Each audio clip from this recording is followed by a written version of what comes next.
I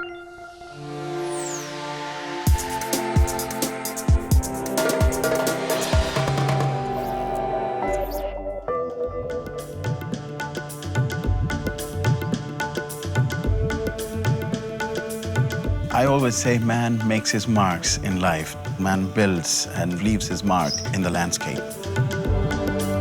Architect Kashif Chowdhury is the designer of the Friendship Centre in Bangladesh.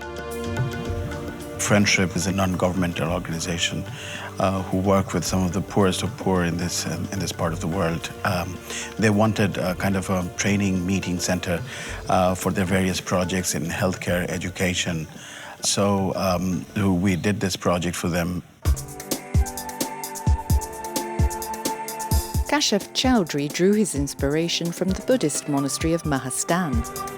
The most guiding inspiration was the ruins of Buddhist monasteries and settlements from 3rd century BC onwards, which are not very far away from here. In Mahastan, for example, you see the similar kind of handmade bricks.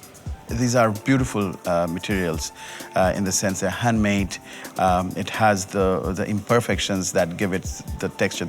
And it was very important for me to relate to 3,000 years of history and archaeology. So the Friendship Center is essentially arranged in 2 blocks.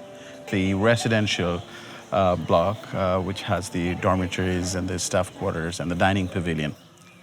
On the other side is the training pavilion, where people sit on the floor for various kinds of training programs, including theater. So Friendship organizes theaters which really deal with things like child marriage, women empowerment.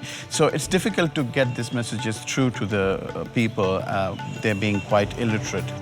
During the rainy season that lasts for 6 months, temperatures can vary between 25 to 35 degrees Celsius. So one of the ideas was to have broken forms and pavilions, open spaces, because then we could have the natural ventilation.